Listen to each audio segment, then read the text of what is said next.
I really enjoyed the interview. And again, I would encourage any of you Christians out there, do your preparation on your knees, right? So ask God to open doors for you and to enable you to be the one who gives forth rather than the host grabbing the opportunity to strangle Christians, to massacre the creationists, and to behead the dragons of truth, as it were. So I thought it went really well. And Gavin's, you will have noticed his change in attitude about a third of the way through, which really basically handed the interview over to me as well. I'm only sad that you couldn't hear the rest of the interview after the show was over, and some of the things that he really enjoyed laughing at, etc. Because the point that needs to be made is that here you have one of the best interrogators on the BBC, and he started out with his normal interrogation method.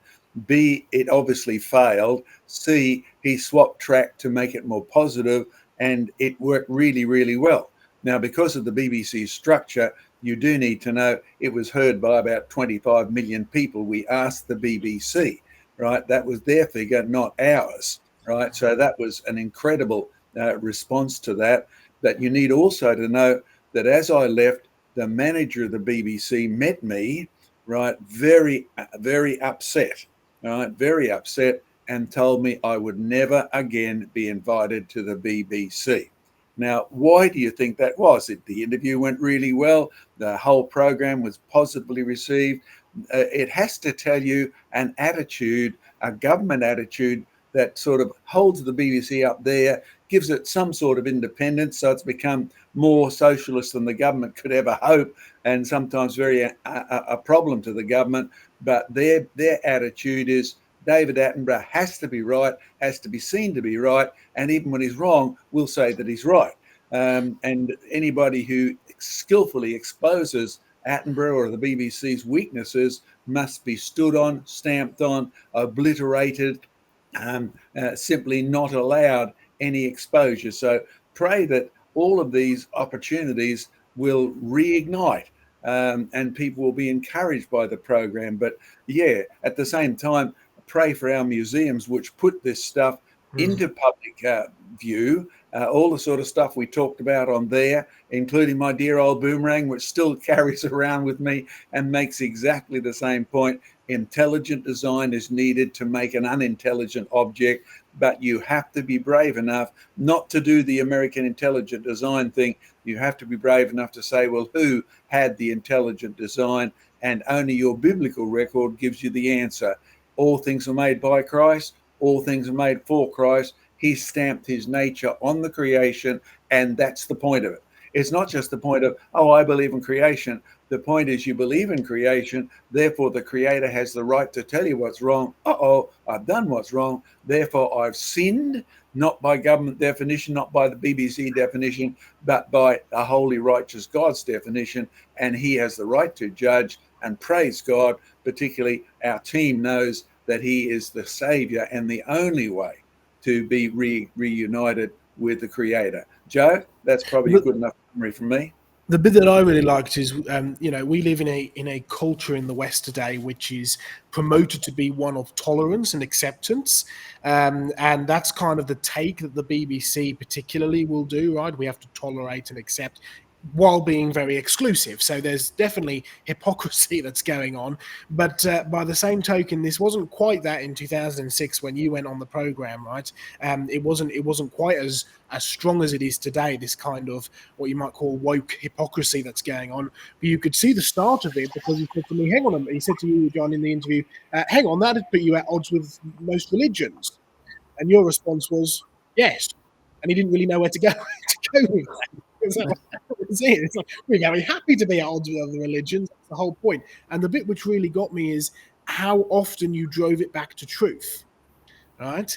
And it's all about truth. The Bible doesn't claim to be a science textbook, it claims to be truth. It doesn't matter what your opinion is, Gavin, it's what is actually truth. It doesn't matter what Steve Jones's opinion is, or David Attenborough's, or anything, it's what is actually truth. And that's really where we need to drive it back to. And as you've said several times already tonight, that's where, if anybody's wanting to prepare for debates, or if anybody's going to get involved in debates or anything, bashing evolution is very fun, but ultimately the core of it needs to be about truth and pointing people to truth, who is Jesus Christ. Otherwise, you're just having an argument for argument's sake, and it's really not going to get you anywhere. Yeah, I'd like to make a comment, Joe, and just on how scientific facts, or so-called scientific facts, can change over time. So that program was like, 15, 16 years ago or something, and the known knowledge at that time was that chimps and humans were 96%, I think he said, similar in their DNA. Yeah.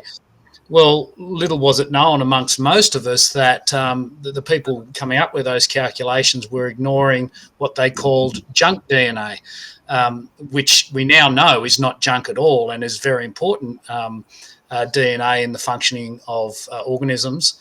And it's down something below 80%. It's in the 70s, I think, 77% or something like that now, which now brings it to an enormous difference between humans and apes. So yeah, just time tells on so-called scientific facts. Well, on the back of that, Craig, it's important to bear in mind that the entire human genome had only been theoretically sequenced 3 years before. And I say theoretically sequenced because, of course, that was part of the Human Genome Project. But I was at an academic conference in which there were the Keystone Lecture. This was just a few weeks ago. The Keystone Lecture was about the Human Genome Project. And the main lecturer, who was heavily involved in actually doing the Human Genome Project, made the very simple point that the Human Genome Project taught us one thing. We didn't know really what we were doing or anything about the genome. And sort of 15 to 20 years later, in fact, it's been 20 years since the Human Genome Project has been finished, and that was part of why they were sort of celebrating that, that we are still using the Human Genome Project's results as the scaffolding for understanding the human genome. And his point was, it's so clunky. It is missing massive amounts of information and structure. We really need to redo this all, given our current understanding of it. And I wouldn't be surprised if it completely revolutionized our understanding of the way that DNA works, and is completely different to the way that we envisaged it back in 2003. Because effectively, some research that's 20 years old is now our authority on it. And it wasn't that long in the grand scheme of things before DNA and the structure of DNA was first discovered. So, like you say, new stuff is happening all the time, and that's good. But when it's getting more complicated. And it's getting more and more complicated. Yeah. It's getting extremely. But when you open up a textbook, right, on evolution, and they are arguing about these quotes between humans and chimps, they're arguing about the evolution of the DNA. And not only are they using arguments that are 20 years out of date, sometimes they're even 150 years out of date or even older, because yes, you still open up textbooks and you can still see things like the peppered moths. You can still see things like Haeckel's fraud with the embryos. And you just think, man, this is supposed to be, cutting edge science that we're teaching our young people. And really it's frauds and stuff that is way, way, way out of date. But the last thing I'll mention before I hand back over to the is even though we are now 20 years on with the research, and like you said, Craig, the differences is becoming more and more vast and DNA is becoming more and more complicated, the point that John made still stands. Right? Because notice John didn't try and tackle or argue away or get really complicated about the exact nuances between the similarity between humans and apes. All he did is make the very simple point: statistics is the king of lies, right? And really, when you're dealing with the enormous difference that we know that there is, case in point, him and Gavin were sitting there having a chat, that code can only come from a created being. And so you've just blown evolution out of the water, regardless of how similar or dissimilar we are. It's got everything to do with the fact that it started as a created code. Craig, just to illustrate one point that you've just made, but in practice, I did a debate against a geology professor in New Zealand, and he just won the most prestigious prize for science in the whole of New Zealand, the Rutherford Prize. And he brought up during the debate But look, all of this junk DNA, the same sort of argument, right?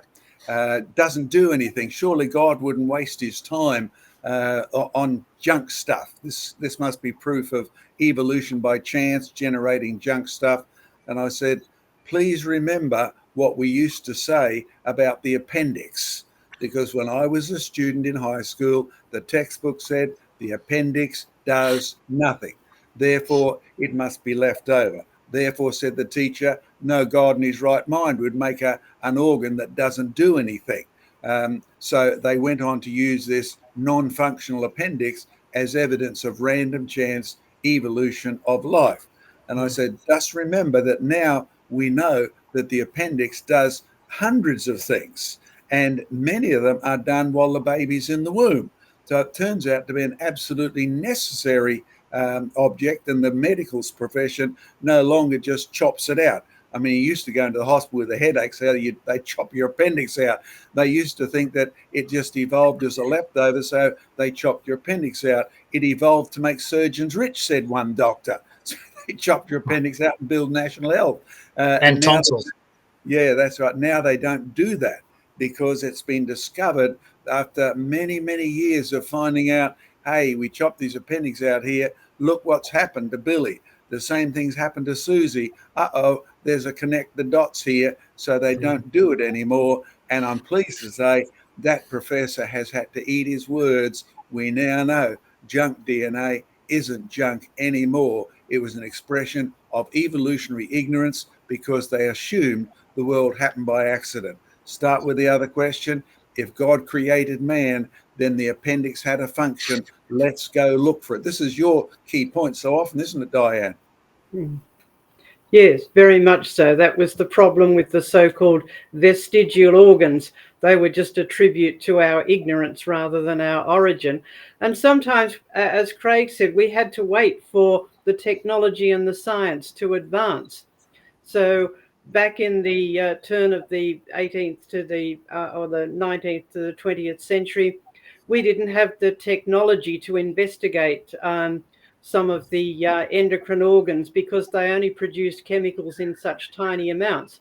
We then developed new techniques for studying these, and we learnt more. So the scientific approach is, if you find something that you don't know how it works or it looks odd, like some of the things that Richard Dawkins brings up about giraffe nerves and the vertebrate eye and things like that. If something looks odd, the scientific approach is, well, let's do some more research and find out. It's not to write it off as being a useless leftover, which is an excuse to pour scorn on God rather than make a scientific point. So we always have to remember there is a link between what you believe about God and what you believe about human beings and what you believe about the real world. Science and religion cannot be separated because how you interpret science depends on what worldview that you've got. The other interesting thing I thought came up in that interview was the interviewer tried the technique that, 50 million scientists think that you're wrong, therefore you must be wrong. Truth is not determined by a majority view, and it's not determined by the qualifications of the people who promote a particular idea. As Joseph said, the issue here is, what is the truth?